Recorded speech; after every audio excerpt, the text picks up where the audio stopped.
ਆਖਰੀ ਚੀਜ਼ ਮੈਂ ਤੁਹਾਡੇ ਕੋਲ ਪੁੱਛਾਂਗਾ, ਇਹ ਤੁਸੀਂ ਮੈਨੂੰ ਵੀ ਔਰ ਦੂਸਰੇ ਵੀ ਜਿਹੜੇ ਦੇਖਣ ਵਾਲੇ ਲੋਕ ਨੂੰ ਇਹਨਾਂ ਨੂੰ ਦੱਸੋ, ਰਿਜ਼ਕੇ ਹਲਾਲ ਦੇ ਅੰਦਰ ਤਰੱਕੀ ਮੁਮਕਨ ਹੈ? ਜੀ ਮੁਮਕਨ। ਕੀ ਕਰਨਾ ਚਾਹੀਦਾ ਇਨਸਾਨ ਨੂੰ? ਤੁਸੀਂ ਕੋਈ ਵੀ ਫੀਲਡ 'ਚੋਂ, ਮੈਂ ਆਪਣੇ ਸਿਆਲਕੋਟ ਦੀ ਗੱਲ ਕਰਨਾ, ਪੂਰੇ ਪਾਕਿਸਤਾਨ ਦੀ ਗੱਲ ਕਰੋ, ਕਿਉਂ ਛੋਟੀ ਗੱਲ ਕਰਦੇ ਹੋ? ਨਹੀਂ ਜ਼ਾਹਰ ਮੈਂ ਜੋ ਇੱਥੇ ਵੇਖਿਆ, ਮੇਰਾ ਤਜਰਬਾ ਇੱਥੇ ਜ਼ਿਆਦਾ ਹੈ। ਸਿਆਲਕੋਟ ਦੇ ਜ਼ਾਹਰ ਪੂਰੇ ਪਾਕਿਸਤਾਨ 'ਚ ਲੋਕ ਬਿਜ਼ਨਸ ਕਰ ਰਹੇ ਨੇ।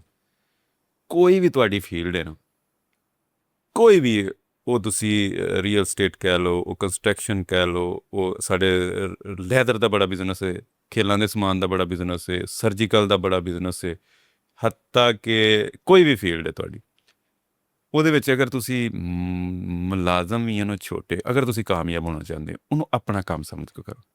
ਆਪਣਾ ਸਮਝ, ਆਪਣਾ ਸਮਝ ਕੇ ਕਰੋ। ਵਾਹ ਵਾਹ।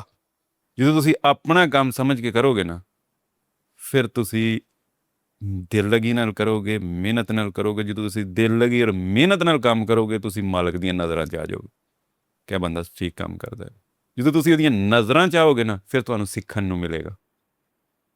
ਜਦੋਂ ਤੁਹਾਨੂੰ ਸਿੱਖਣ ਨੂੰ ਮਿਲੇਗਾ, ਫਿਰ ਇੱਕ ਵਕਤ ਆਏਗਾ, ਉਹੀ ਚੀਜ਼, ਉਹੀ ਇੰਡਸਟਰੀ, ਉਹੀ ਫੈਕਟਰੀ, ਉਹੀ ਕੰਪਨੀ ਤੁਸੀਂ ਖੁਦ ਦੀ ਵੀ ਲਾ ਸਕੋਗੇ। ਵਕਤ ਲੈ ਆਵੇਗਾ, ਵਕਤ ਲੈ ਆਵੇਗਾ, ਮਿਹਨਤ ਤੁਹਾਡੀ ਦਾ ਸਿਲਾ ਮਿਲ। ਮਿਹਨਤ।